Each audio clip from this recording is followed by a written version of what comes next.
So now students, let us see actually in detail कि how Google AdWords work. So हम इसको discuss करेंगे using infographics यानी pictures. Infographics would be a wrong word. हम pictures के जरिए मैं आपको समझाता हूं कि गूगल एडवर्ड एक्चुअली काम करता कैसे है. सबसे पहली चीज जो आपने समझनी है, it start with the search query. मुराद ये है कि मैं let suppose as a end user मैंने ब्राउजर में लिखा google.com.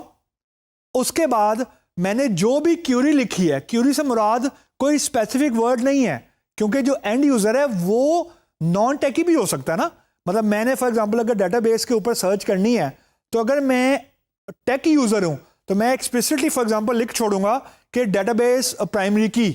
और अगर मैं नॉन टेक यूजर हूं तो मैं कुछ भी लिख सकता हूं, what is a database dummy, मुझे क्या पता.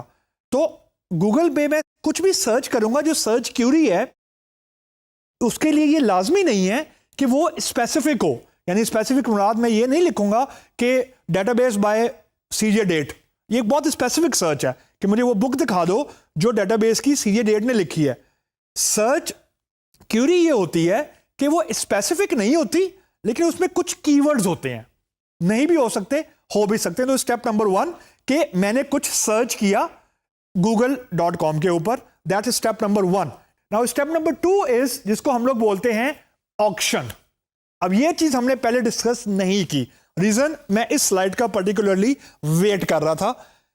ऑक्शन कैसे, यानी आप एज अ एंड यूजर कहेंगे कि ऑक्शन तो मुझे नहीं नजर आ रही, ऑक्शन कैसे हो रही है गूगल एडवर्ड में. फॉर एग्जाम्पल मैंने लिखा गूगल सर्च इंजन में फुटबॉल. अब जरूरी नहीं है कि मैंने जो सर्च में फुटबॉल लिखा है उसके अगेंस्ट जो एडवर्टाइजर हैं, यानी जो कंपनीज हैं जो गूगल को पे कर रही हैं एड के लिए, वो एक ही हो. जरूरी नहीं है. लाखों करोड़ों कंपनीज हैं जिनके प्रोडक्ट में फुटबॉल का कीवर्ड लिखा होगा. तो अब गूगल के लिए क्वेश्चन ये है कि कौन से एड को यूजर को दिखाना है. लेट सपोज अगर 10 लाख या 1 लाख एडवर्टाइजर्स ऐसे हैं जिन्होंने अपने प्रोडक्ट के अंदर फुटबॉल लिखा है, तो यूजर को कैसे दिखाएं कि कौन सा फुटबॉल के कंपनी का एडवर्टाइजमेंट दिखाना है. इससे मुराद ये है कि जो डिफरेंट कंपनीज हैं वो एक्चुअली बिड कर रही होती हैं कुछ कीवर्ड्स के अगेंस्ट, और उन कीवर्ड्स की जो बिडिंग है वो बेसिकली ऑक्शन हो रही होती है. तो ऑक्शन से मुराद ये है कि अब गूगल ने ये डिसाइड करना है कि ऑक्शन के बाद 10, 20, 100, 1000 कुछ भी कीवर्ड्स के अगेंस्ट ऐड आए हैं, तो कौन सा ऐड दिखाना है. अब ये सबसे क्रिटिकल चीज है. This is where your ad rank come in. आसान लफ्जों में एड रैंक ही होता है कि अगर फॉर एग्जांपल फुटबॉल के अगेंस्ट 10,000 कंपनीज ने अपना प्रोडक्ट पब्लिश किया हुआ था सर्च इंजन पे, लेकिन टॉप पे तो एक ही आना है, ये इसमें कैच है. तो वो एक कौन सा आना है, उसके 2 पैरामीटर्स हैं. एक पैरामीटर है वो अमाउंट जो मैंने गूगल को बताई है, which I as a company is willing to invest on a particular keyword, जिसको हम लोग बोलते हैं CPC bid, cost per click bid. उसके बाद हम उसको मल्टीप्लाई करते हैं क्वालिटी स्कोर से. अब क्वालिटी स्कोर को समझने के लिए सिर्फ ये समझें, क्योंकि जो गूगल है ऑब्वियसली उसने अपना जो क्राइटेरिया है क्वालिटी स्कोर का, ऑब्वियसली ये उनका बिजनेस सीक्रेट है, उन्होंने इसको पब्लिक नहीं किया हुआ. But what we can infer is कि जो क्वालिटी स्कोर होता है वो बेसिकली ज्यादा उस वक्त होता है जब आपकी जो प्रोडक्ट है एज अ कंपनी ज्यादा रेलेवेंट होती है यूजर की सर्च से. यानी जितनी क्लोज है यूजर की सर्च से आपकी प्रोडक्ट की कीवर्ड, उतना आपका क्वालिटी स्कोर हाई होता है. तो to sum up, maximum bid multiply by quality score is actually your ad rank position. तो ये इक्वेशन है जिसकी बेसिस के ऊपर सारे एड को रैंक किया जाता है. अब फॉर एग्जांपल एडवर्टाइजर 1 है, उसकी मैक्सिमम बिड थी $2 एक क्लिक के ऊपर. उसका जो क्वालिटी स्कोर था, फॉर एग्जांपल गूगल ने डिटरमिन किया इट इज 10. तो जो एड रैंक है, 10 into 2 दैट इज 20। उसके बाद एडवर्टाइजर 2 आया, उसकी मैक्सिमम बिड थी $4। अब आप ये दिमाग में रखें कि एडवर्टाइजर 2 की बिड ज्यादा है एडवर्टाइजर 1 से, लेकिन उसका क्वालिटी स्कोर है ना वो 4 है।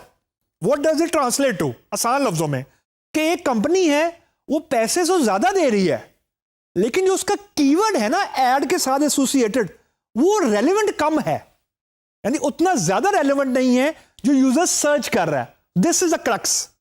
उसका एड रैंक आ गया 16।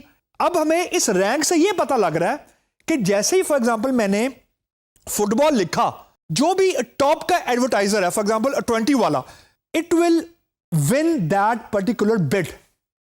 मतलब ये आसान लफ्जों में कि ऑक्शन जो विन की है वो एडवर्टाइजर 1 ने की है on the basis of ad rank, and that bid will be sold.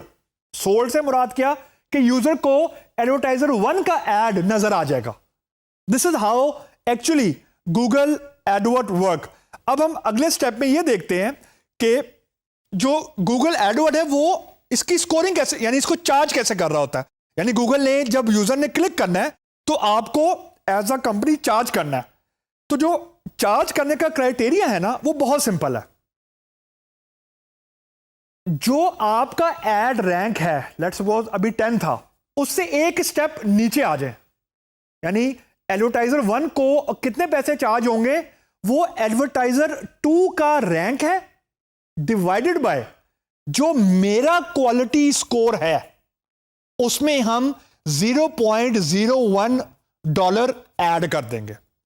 मतलब एडवर्टाइजर 1 जो है उसका मैक्सिमम बिड थी $2, उसका क्वालिटी स्कोर था 10, लेकिन अब आप देखें जो एक्चुअल चार्ज हो रहा है एडवर्टाइजर 1 को, दैट इज $1.61। मतलब जो एडवर्टाइजर 1 से नीचे वाला एडवर्टाइजर है उसकी रैंकिंग पोजीशन है 16 को डिवाइड करें 10 पे, जो एडवर्टाइजर 1 का क्वालिटी स्कोर है, उसमें आप 0.01 ऐड कर दें, दैट वुड बी 1.61। इसी तरह एडवर्टाइजर 2 है, एडवर्टाइजर 2 के लिए जो एडवर्टाइजर नंबर 3 की एड स्कोर है या एड रैंक है, दैट इज 12, उसको डिवाइड करें 4 पे। 4 वो है जो एडवर्टाइजर 2 का क्वालिटी स्कोर है, उसमें 0.01 ऐड कर दें तो ये 3.01 बन गया, एंड सो ऑन। तो आसान लफ्जों में कि जब मैंने as a user end user Google पे सर्च किया फुटबॉल और एडवर्टाइजर 1 का एड आ गया टॉप पे, और अगर मैंने उसके बाद एडवर्टाइजर 1 के एड पे क्लिक किया, this is cost per click, जब मैंने एडवर्टाइजर 1 के एड पे क्लिक किया है तो मुझे गूगल को पे करने हैं उस वक्त $1.61, और जब एडवर्टाइजर 2 के एड पे क्लिक होगा उस पे वो पे करेगा 3.01, and so on, and this is how Google work. अब आपके दिमाग में ये क्वेश्चन आ रहा होगा कि ये जो ऑक्शन है ये कितनी को मर्तबा चलती है, मतलब ये जो एड रैंक है ये कितनी को मर्तबा रिफ्रेश करता है in a particular given day. This auctioning process runs billions of time, महीने में या डेली बिलियंस ऑफ टाइम चलती है। रीजन कि जो वेबसाइट्स हैं वो अपना जो कंटेंट है वो कंटिन्यूसली अपडेट कर रही होती हैं। कंटेंट से मुराद है कीवर्ड्स। अब आपने पूरी डिस्कशन में ये देखा होगा कि it is the keyword relevancy which is actually driving your budget, यानी गूगल उस वक्त ज्यादा अर्न करता है जब एडवर्टाइज या जो कंपनी है वो उसके जो एड है वो ज्यादा रेलिवेंट होते हैं क्लाइंट की सर्च से, और जब क्लाइंट ज्यादा एक कंपनी की वेबसाइट पे लैंड करेगा तो उसका वो बेसिकली कंपनी का पोटेंशियल बायर है। तो it all and up with being a good content.